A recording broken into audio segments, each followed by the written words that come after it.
There's gonna be a parade. This is gonna be on one of the floats. This is gonna be the back-to-back parades. Okay. Like, come on, it's the back-to-back There parades. was a parade this year, but They did? No, there was no parade. No, next year is going to be a back-to-back parade. We're going to have one on a Friday and Saturday, and then the next one the next Friday and Saturday. That's how we're going to do it. That's how we should.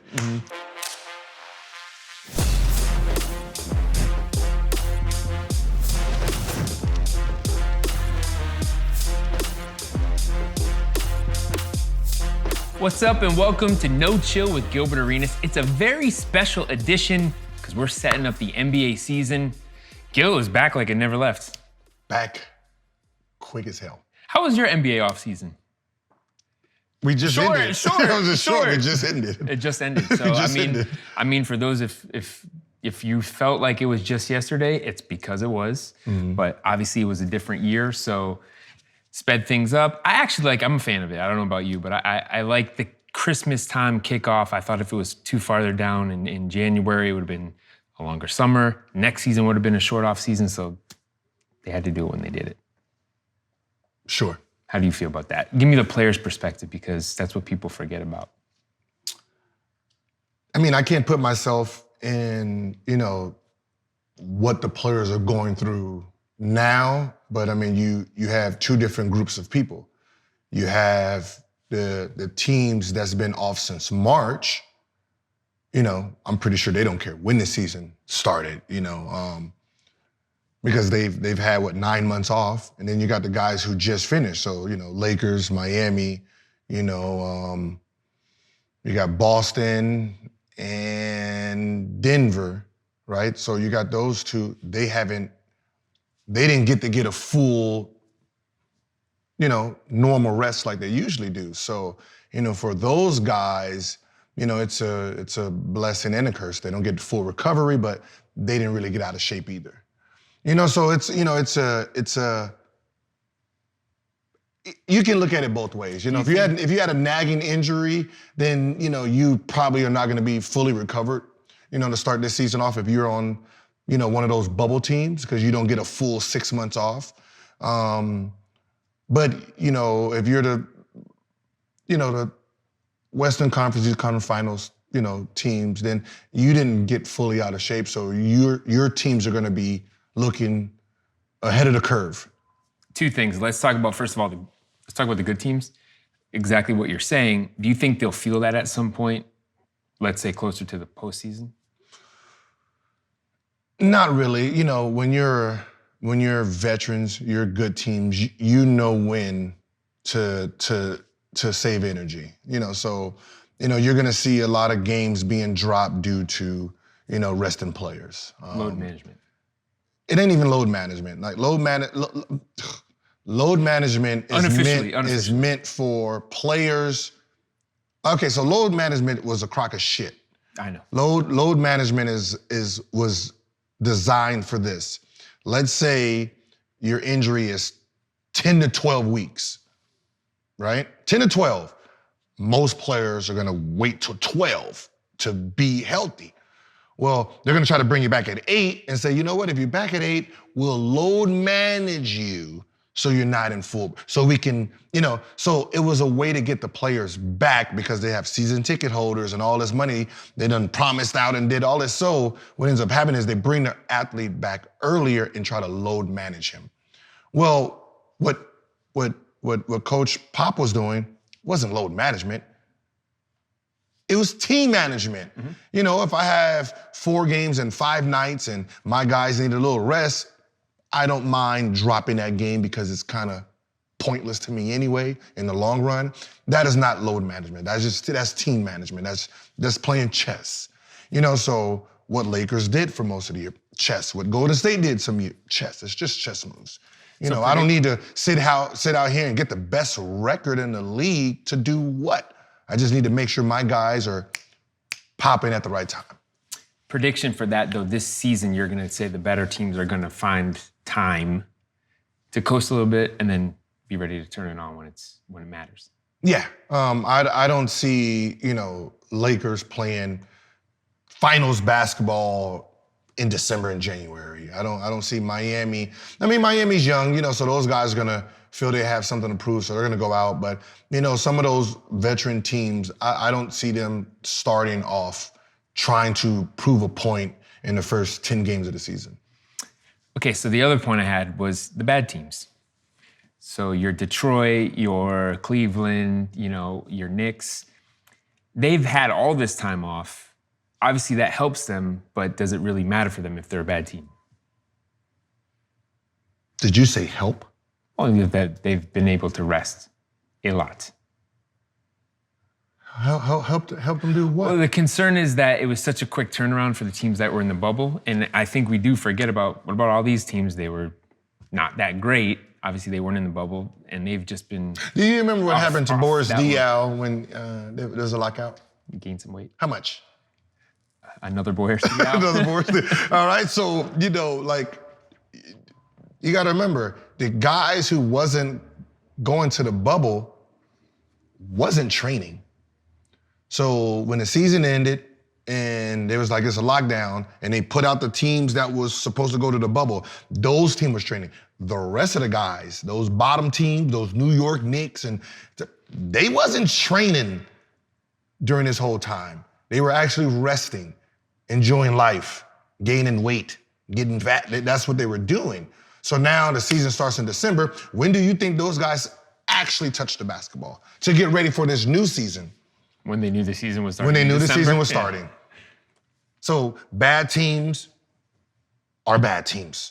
are worse off this year because they wasn't training when the season was going on. They wasn't out there doing their, you know, conditioning drills while the NBA finals going on. They was resting. And then, you know, when the season's over, and it's like, oh yeah, we're gonna start up in December. Now they decided to get in shape with everyone else. Well, everyone else is already in shape. That's the downfall on these bad teams. Sorry, Knicks fans, it's gonna be another tough year. See you in the lottery. Yeah, pretty much. But this year also is different. You know, I think they've done different things with the schedule because obviously the pandemic and whatnot. Less travel. So if you're a veteran player, you're looking at that as different, where the Lakers can go to San Antonio and play 2 games in 3 days, then go to Oklahoma and play 2 games in 3 days. They've done it a little differently, but that was kind of the intent, was we'll keep these guys in one place and just knock out a couple games. So the intent is, if you're a West Coast team and you play San Antonio 2 times on the road, you're just gonna knock it out at one? Yeah. It's a bit random though. I'm not gonna say I don't know why it was consistent, because then there's some games where they go to Atlanta for 1 and then up to Chicago. I mean, listen, it has its advantages and it doesn't. I mean, you know, if you're playing dominant basketball at that point, you know, and you can beat a team back to back before they catch the rhythm, you have the advantage over them during seeding because they didn't get to pick up their momentum. You know, like, so playing the Lakers in, you know, December is way better than playing them, you know, in April or March. You know, so if I can hurry up and beat them twice in December, I hold the tiebreaker against them. You know, but that's what I'm saying, is the smarter coaches are gonna understand, you know, the chess games in this new, you know, we all adapt, you know, so it's trying to find the chess moves in this new arrangement.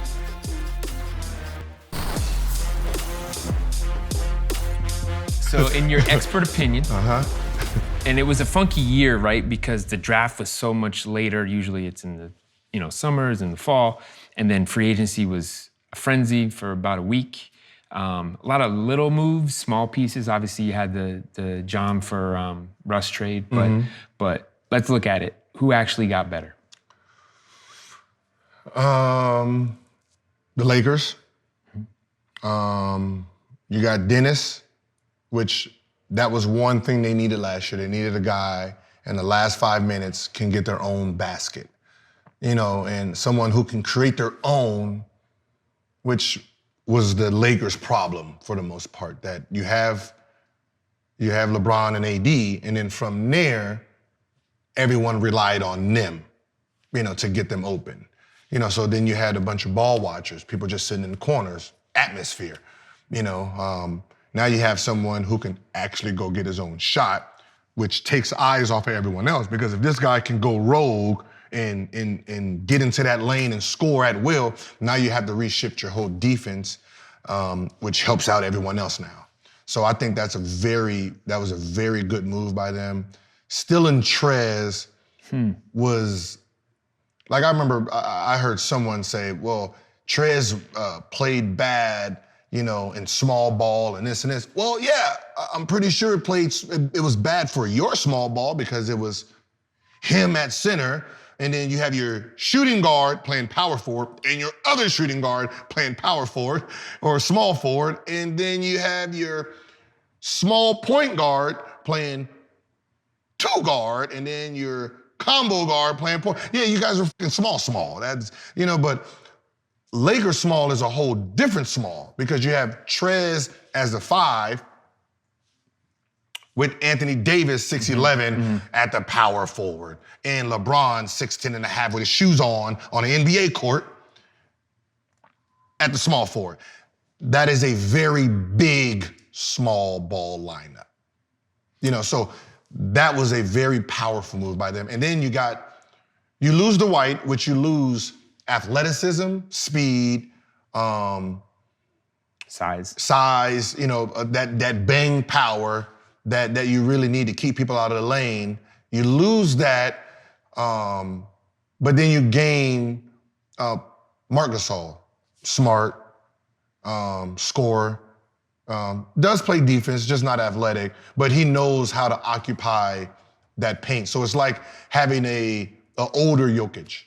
So I can't say which is better, but it's one of those where you didn't downgrade, because you lose athleticism, you gain a half court, player who can make great decisions. And what you said, especially as a champion, first of all, they definitely stole. 6th man of the year at that contract was a great deal for them. And what they did stylistically, getting rid of Dwight, saying that we're going to have a big, but he's a small big, but recognize what they have with AD, they're unleashing that, and then they can backfill that with Gasol, who, at least he's a little older, like you said, but he is that coach on the floor too, and crafty still. Yeah, what's so funny is I don't think they planned on losing Dwight. I think Dwight just signed because Trez is coming as a 4 or 5. He's coming in as a 4 or 5 as a backup. So when Dwight left, they had to actually go get a center, and that's where Mark came in at. So they could have had Trez and Dwight. That would have been So that's what I said. It's one of those where you don't really. It's two different type of players, and they're both good at what they did. Who else you got? I go Philly. Getting Dwight helps them down low with helping Embiid down the stretch, keeping people out of basket. Then you have Danny Green. Did Danny Green go there? Yep. And then you got Seth. So that opens up, the floor for Ben Simmons to get into the lane. And it keeps the floor space, keeps everyone honest. If I'm Philly, I'm going to be pushing Ben to at least try to average 30 this year. And I need him to go into that mindset of averaging 30, because if he's trying to average 30, that means he's aggressive. When he's aggressive, his playmaking is a lot better.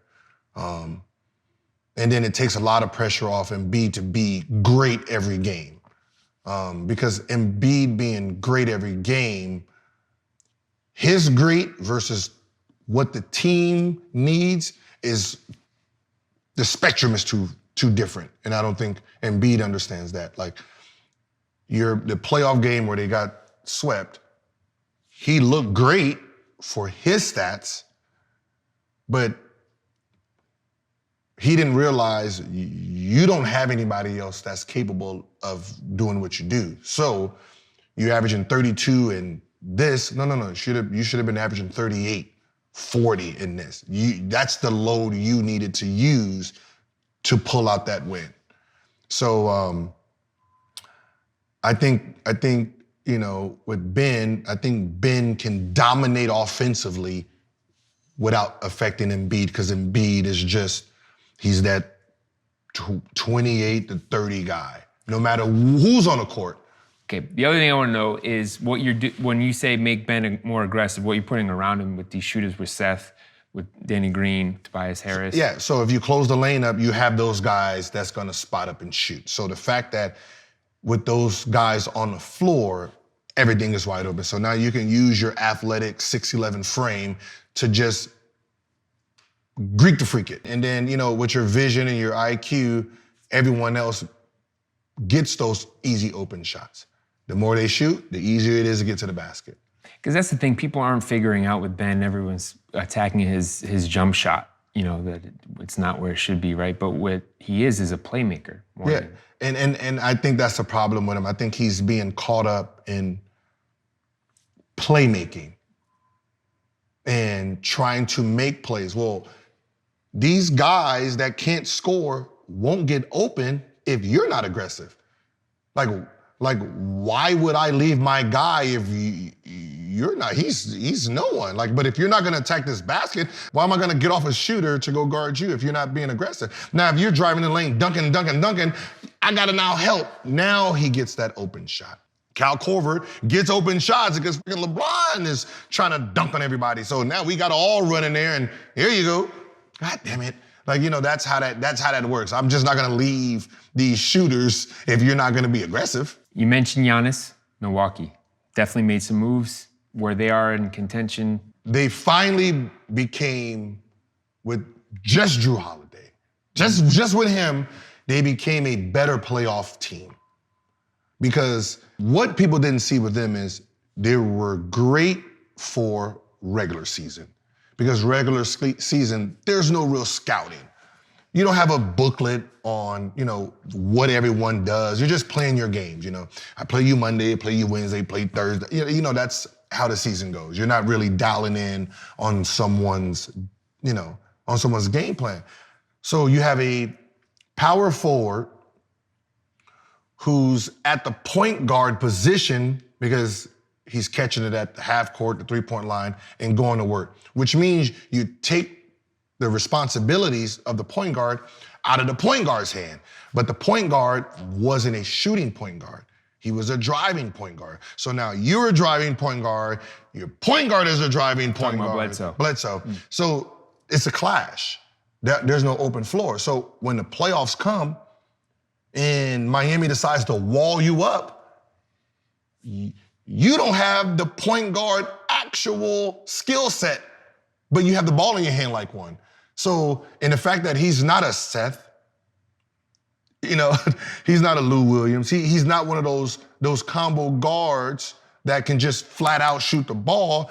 It hurts you in the playoffs. Now that you got Jrue Holiday, you free all that up. Now you have a guy who can create his offense in the half court, which will free up Giannis a little bit. But, at the end of the day, if you're in the playoffs and he doesn't have a low post move to create doubles, he's still gonna have a hard time. The driving from the 3-point line to the basket, being a big man, it's not gonna work in the playoffs.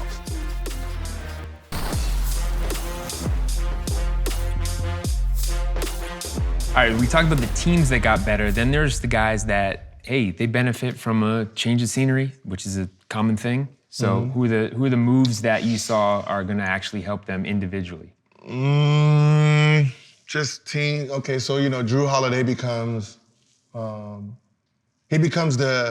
he was with AD. He becomes that real go-to guy in the playoffs.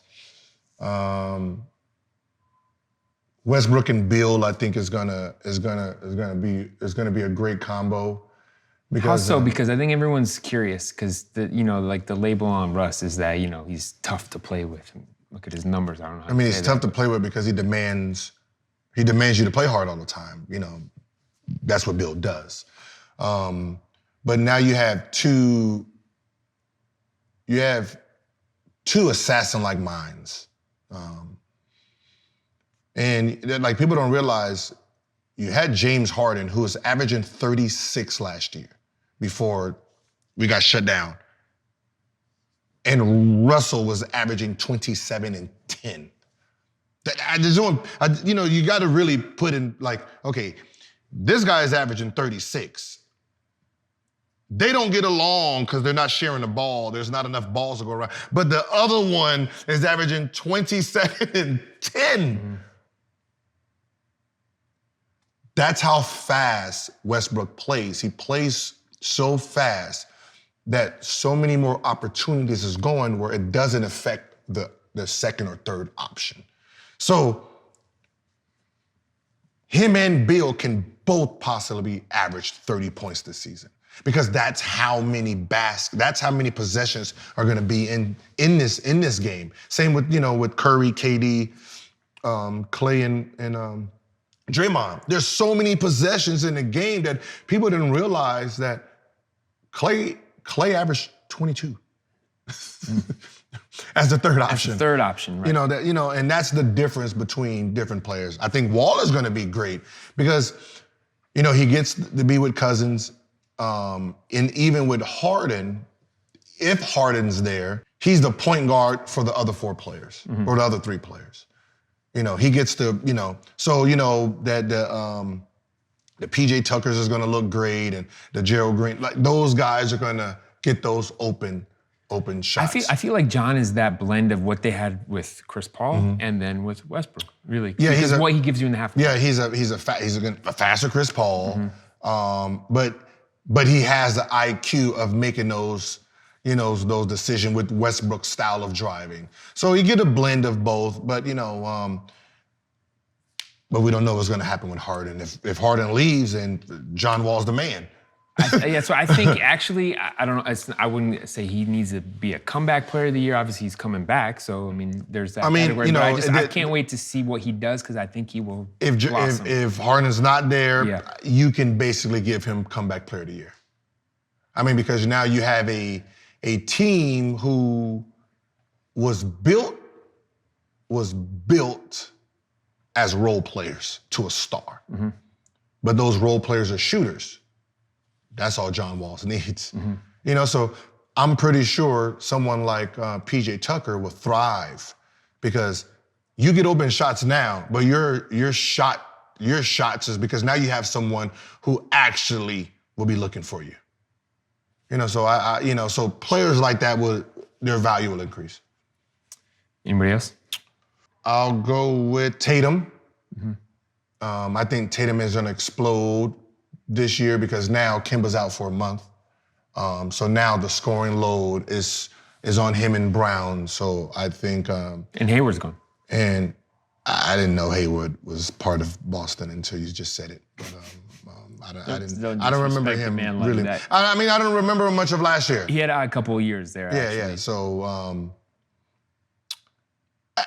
when you make a shooting guard, 3-guard, and power forward, you really fuck his game up. But that's another story. But Tatum, I think he's going to have a wonderful year. Especially being that he considered himself, that he was disappointed, in the playoffs losing to Miami. He put some really serious work in, and I think it's timing for him too, where he's at in his age and career and skill set and the move that they make. Having Kemba there, if he's out for a little while, that'll just make him realize all the things that he can do as they happen. And then the personnel moves, like the addition by subtraction, because Jalen is phenomenal too. So when you have him, but you say that, Jason, you're focal. Yeah, you don't have to say he's focal. He knows he's focal because, you got a 18, 20-point score gone. So someone has to, take on that slack. And then I think, it's like, you can't even be surprised with it, but, he gets overlooked a lot and don't realize how great he is as Chris Paul. And it's crazy because if you go down Chris Paul's history, he hasn't really actually had good teams.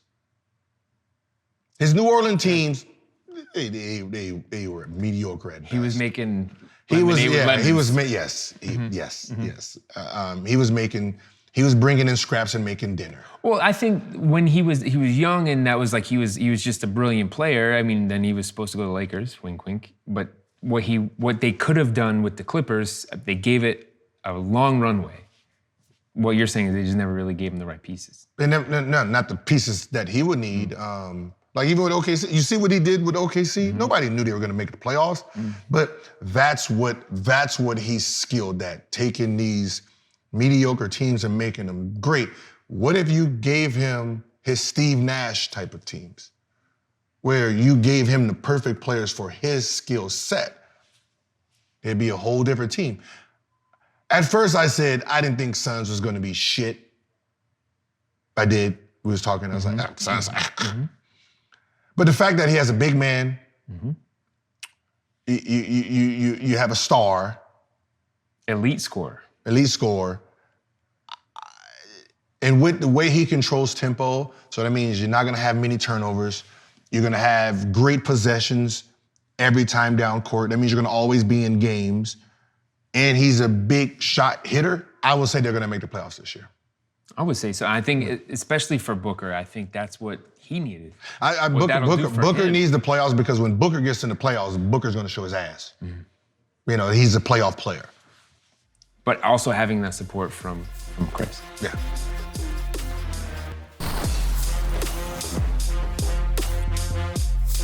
All right, I'm gonna say this. We spent probably more time than anybody embracing the future, looking at what's coming up next with the next wave. So this is what we should dig in on. Who's coming next? Who's ready to break out? So the guys that have caught your eye, the guys that you're rubbing your hands together to see what they can do. I would go with Michael Porter Jr. Okay.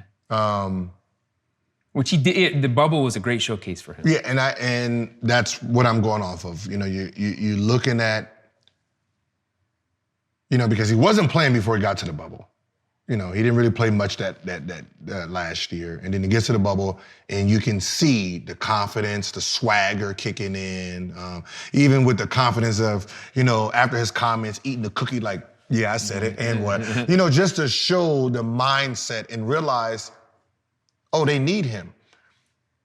He is this star in the coming. And, you know, Murray's great.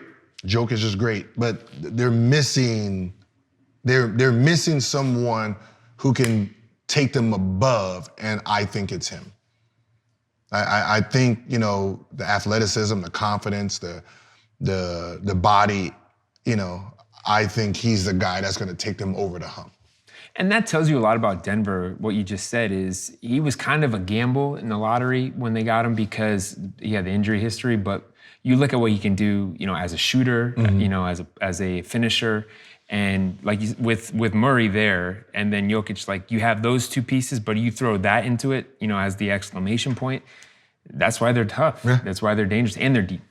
So I got another one, and I feel like he already has, but I think he will do that this year, and I think his team will be good. Zach LaVine, Chicago. Okay, see, there you go. But I feel like he's already there. It's the opposite. Yeah, you know, he reminds me of like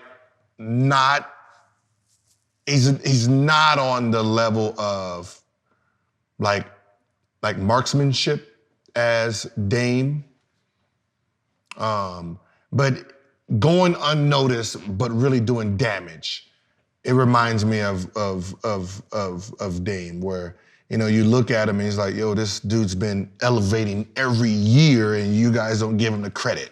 You know, Zach LaVine he's a superstar, but I think he needs a little bit more pain to trigger that inner demon for him to go out every night and say, man, well, they screwed me and I'm about to let loose on the league. I think he has that because, you know, I think the thing for him was he was labeled as just a dunker, right? When he was in Minnesota. No. Leaper. No. That's what put him on the map. No, that's not what he's labeled as because he was always a shooter.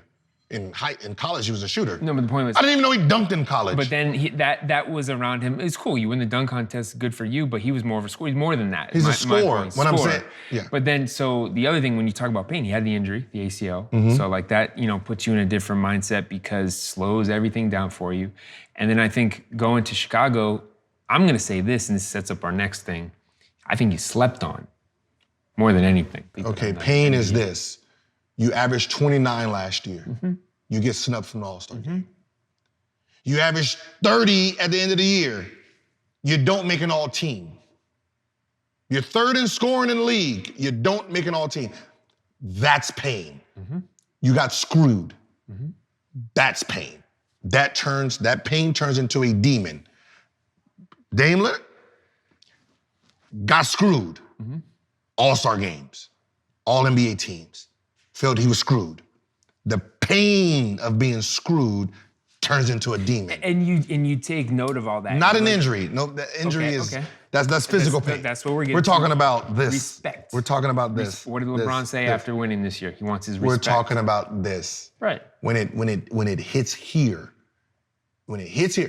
Jimmy Butler, when it hits there, you don't want me. You saying I'm a bad locker. That pain is what thrived that Miami team. The pain of Jimmy Butler. He needs a little bit more pain to trigger something. And once he realized, yo, I'm the most athletic in this league, they can't stop me. Once that triggers in his brain, you're gonna see another guy. I think it'll be this year. Most slept on player. You know what? I'm gonna say Paul George. I'm gonna say Paul George. And the reason I say Paul George is no one realized that he had 2 shoulder injuries last year. So when did you train? So you're going into the season and you didn't even train that whole summer. Yeah, you can't even work on your So offense. you can't work on your offense, you can't work on, both.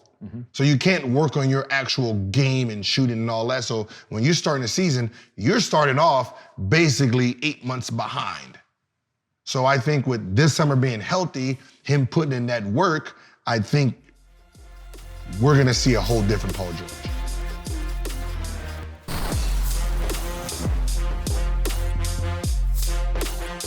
All right, now, we've already said that a rookie can't break out. You said, actually. We can't break out. But we'll look at the rookies that you think you want to see perform. You have your eye on. Okay. Rookies, I have my eye on. Yeah, I had to rephrase that because I can't say a rookie that's going to break out. Rookies I have my eye on will be LaMelo. I think right now he should be happy that he was the number 3 pick. He has out of all the top 3 picks, he's the green light in his, because there's no star in Charlotte. There's no upcoming star in Charlotte. So the team is his, so he's gonna have the freedom to basically do whatever he wants, which means his talent is gonna turn over faster. Now, Edwards is who I'm worried about a little bit, because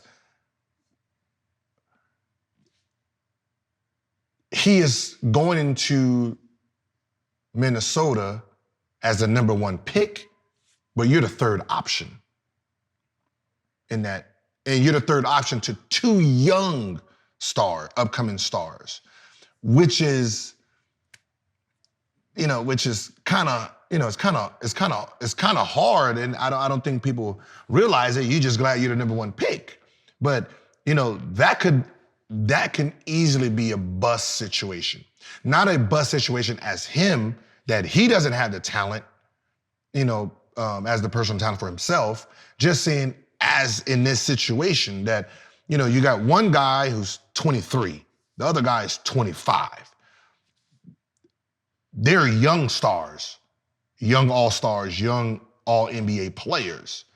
And first come, second come, then you're getting whatever left over. So you're coming into a situation where you're the 3rd look, and you spend 4 years, that's no max contract. You're gonna be demanding a trade, 2-3 years. If these guys are turning their game over, doing what they're supposed to be doing, so that becomes a situation where that player can end up being a bust draft pick.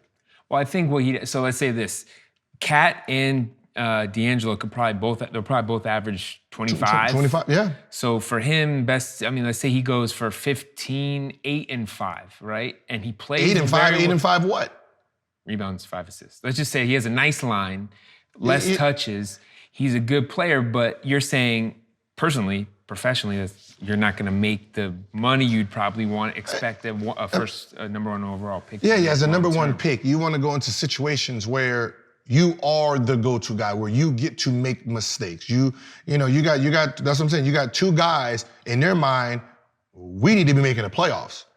They're not going to be paying attention to your rookie mistakes right now. We don't want your rookie mistakes. Yeah, you're the number one pick and blah blah blah. But I'm only 3 years older than you. Mm-hmm. I'm the future too. Mm-hmm. So you got two futures. With you see how fast like someone like Wiggins gets pushed out of that situation. Zach LaVine, so it's one of those where, he can be traded. But what's the best thing he can do for himself? Ball out, obviously. You just got to be in tune and understand the situation going into, and you got to prepare, you got to work, you got to, get better. Be a pro right away. You got to be a pro right away because you're going into a situation where you're the number one pick, but you're the third option, which rarely happens, but it happens. You can't come in, and I would expect you to say, you can't come in and say, no, I'm going to come for the top spot. No, you're not going to come for the top spot. That's what I'm saying. You're not coming for the top spot because the top spot are all NBA. Yeah, there's an all NBA player and there's an all-star. There's a totem pole. But what I'm saying is there's a pecking order in talent already there. Mm-hmm. That's what I'm saying. LaMelo, there's no talent that can claim top spot there. No leash. There's no, so you have freedom to go. Now you got Wiseman, who's in a 50-50 situation. You're going to a dynasty, Clay gets hurt, so it kind of opens up a little bit more shots for you. You're a big man. The big man get to eat a little bit over there, but they don't get to eat a lot. Mm-hmm. You get it off the glass. You're in the get it off the glass situation. But because of who you're playing with, it could be a great year for you. So Wiseman could end up winning Rookie of the Year. Because you got a team that's going to be trying to average 140. So you can sneak in average 17, 9, and 8 over there. Just by default. So you can be a better version of Draymond. So it's, he's probably in, when it comes to rookie of the year favorites, I will put my hat on him out of those three. I'll say he's in the best situation to become rookie of the year because all the elements around him.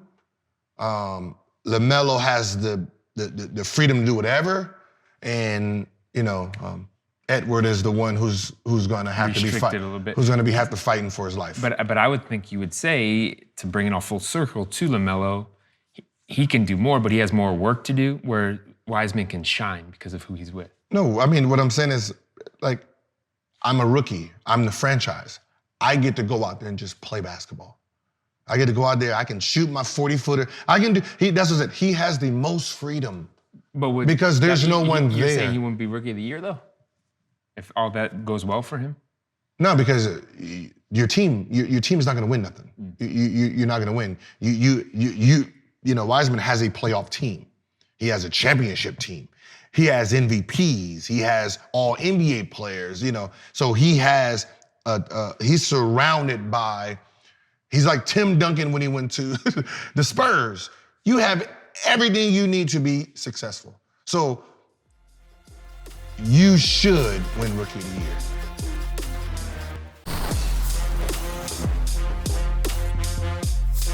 All right, let's do it.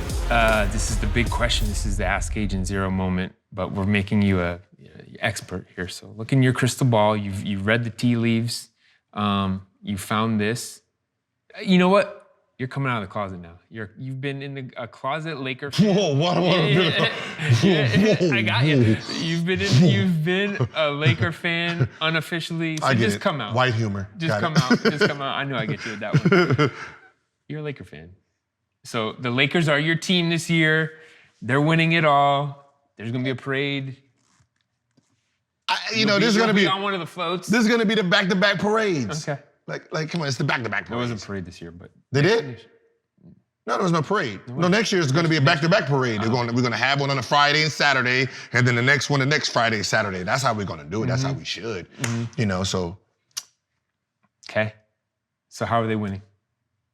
They're going to win 4 games before the other team. Steamroll. Oh, okay.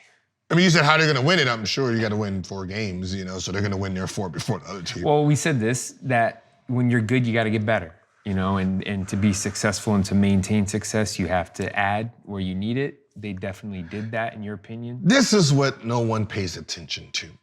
Okay. All right. Think about the last team LeBron took to the playoffs. Right?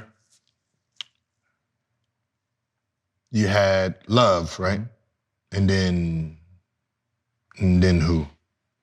Bunch of pieces. Okay, bunch of pieces. He left, and that team was last place, right? Same team, just no LeBron, last place.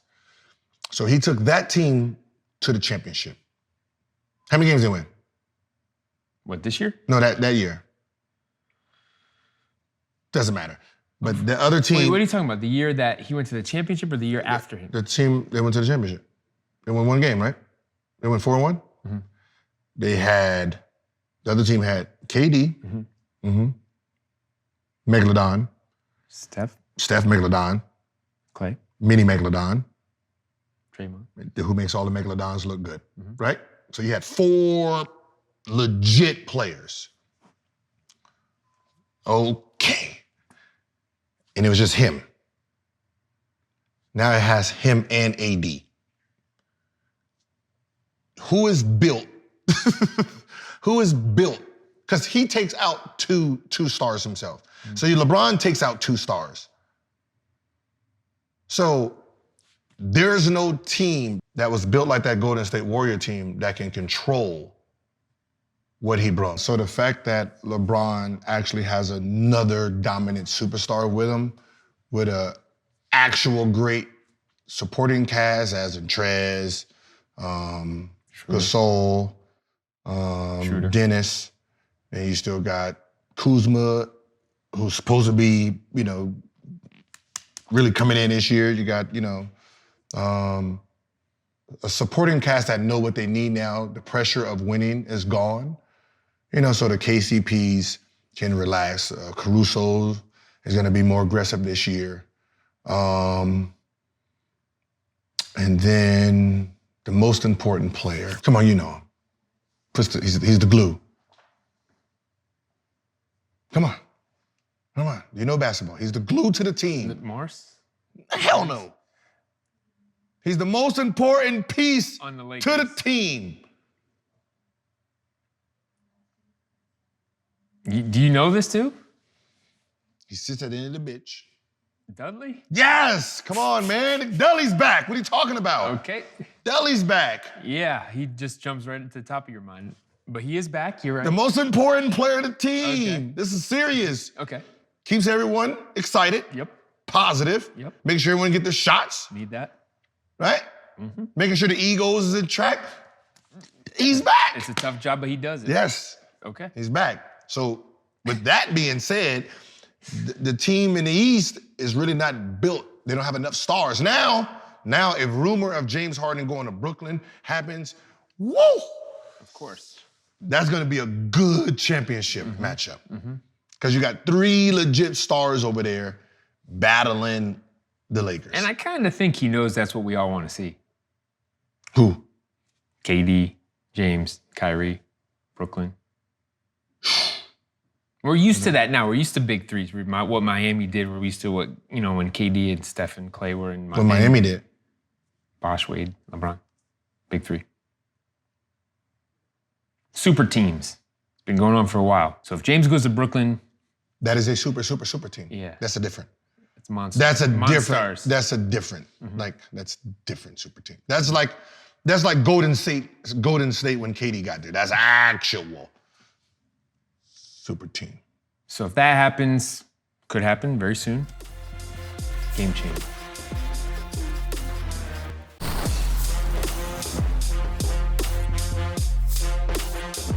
All right, let's get out on this.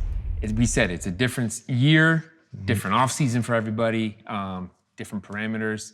But expect the same result, Lakers champion. Again, you're just out there for them.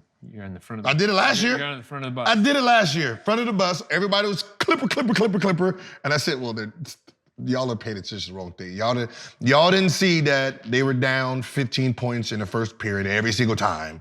And then they do the subs, and then Clippers end up winning. And you guys, oh yeah, we're better. And then you guys they got spanked by every bottom-feeding team besides New York Knicks. That showed they wasn't dominant, that you lost to every bottom-feeding team but the Knicks. So how can you say you're gonna be the champions if you can't really dominate? They didn't dominate nothing last year. So therefore, I was like, yeah, I'm gonna go with the Lakers. I'm going to go with the Lakers again, okay? Unless James Harden gets traded there, and then that's gonna be a great battle. And then I'm gonna go with the team that has the discipline, Lakers. Okay, so what are you willing to bet and put up there on your Lakers pick? You're an expert now. With the rosters the way they are, I put one thou out. What do you want? They're winning. They're winning. Because we're giving gambling advice now, apparently. So they're winning. Okay. I know. I'm pretty sure Vegas got them so supered up that. So there it is. Book it. Lakers from the expert. Yeah. Don't worry about that. We made our picks. We set the table. What was your pick? No, we didn't make. I made a pick. What was your pick? Oh, you're the expert. I didn't say I was an expert. Come on. What was your pick? Let me see it. What was your pick? Let's go. Put it out there. Put it on the atmosphere. I gotta be different from you, don't I? You lost already. Trying to be different. See? Sure. You don't have to be different. You choose to be different, so you choose to take a losing route. Brooklyn. Okay. All right. There it is. What would you put on it? I'm not. I love when someone doesn't feel confident. They're like, I'm not a betting man. No, I gotta think about that. I'm not a betting man. You said 1,000. You said 1,000? How about 1,000? I'll say half, 500. Okay. 500. Shake. So there it is. We set the table. We told you what bets to make and the guys that we're watching and who's gonna break out or who's already there. And we know that you're not only an expert, but you're number one in the Lakers fan club. I'm probably Lakers fan club. I'm in the top. I'm in the top 1 million. I'm in the top 1 million. I got there when Kobe was here. I became a Laker fan then. It was So there it is. We're all fans. I'm kind of at the bottom of the. Next time you see him, we'll have a jersey on. For Gilbert Arenas, I'm Mike Botticello. This has been No Chill. Remember, you can catch us every Monday, 8 p.m. Eastern on the Fubo Sports Network.